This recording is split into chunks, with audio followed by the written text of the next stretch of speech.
رات کے سناٹے میں دروازہ خود بخود چرچرانے لگا۔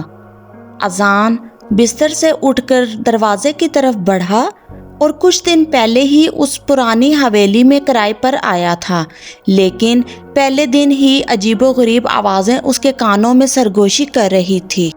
ابتدا میں اس نے اسے وہم سمجھ کر نظر انداز کیا، لیکن اب معاملہ بگڑ رہا تھا۔ کبھی آدھی رات کو کسی کی قدموں کی آواز سنائی دیتی، کبھی سرگوشیوں کی سرسراہٹ اور کبھی کسی کے ہلکے قہقہے گونجتے۔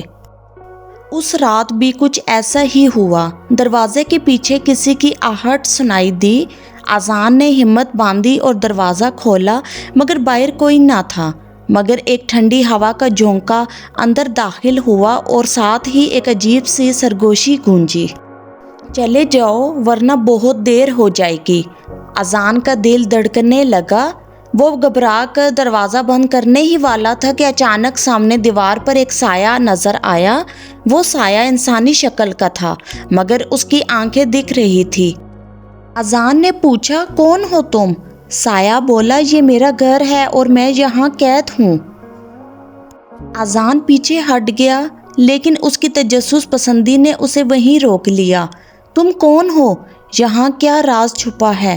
سایہ قریب آیا اور اس کی آنکھوں میں بے چینی مزید بڑھ گئی۔ جہاں ایک صدی پہلے ایک ظلم ہوا تھا، وہ میں بدنصیب ہوں، جسے دھوکے سے مار دیا گیا، اور اب میری روح اس گھر میں قید ہے۔ جو بھی یہاں آیا یا تو مر گیا یا ہمیشہ کے لیے غائب ہو گیا، اور تم بھی خطرے میں ہو۔ اذان کے پسینے چھوٹ گئے، اس کے دل کی دھڑکن بے قابو ہونے لگی۔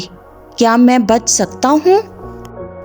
سایہ دھیرے سے بولا، اگر تم میری مدد کرو تو شاید، مگر وقت کم ہے۔ اس سے پہلے کہ اذان کچھ بولتا، ہوا کا ایک زوردار جھونکا آیا، کھڑکیاں زور سے کھل گئی اور ایک خوفناک چیخ حویلی میں گونجی۔ اچانک سایہ غائب ہو گیا۔ اذان نے ہمت باندھی۔ آخر کار اسے ایک ایسا راز معلوم ہوا جو اس کی جان بھی لے سکتا تھا، لیکن اگر وہ اسے صحیح طریقے سے استعمال کرتا تو شاید وہ نہ صرف اپنی جان بچا سکتا تھا بلکہ اس بدنصیب روح کو بھی آزاد کر سکتا تھا۔ لیکن کیا وہ ایسا کر پائے گا، یا وہ بھی ہمیشہ کے لیے اس خوفناک حویلی کا حصہ بن جائے گا؟ اس کہانی سے ہمیں یہ سبق ملتا ہے کہ تجسس ہمیں خطرناک حالات میں ڈال سکتا ہے، لیکن سچائی اور بہادری کے ساتھ اس کا سامنا کرنا ہی اصل امتحان ہے۔ کبھی کبھی ماضی کے رازوں کو جاننا ضروری ہوتا ہے تاکہ مظلوموں کو انصاف مل سکے اور خوف کی زنجیریں ٹوٹ سکیں۔ اسی طرح سبق آموز کہانیاں سننے کے لیے ہمارے چینل کو سبسکرائب کریں۔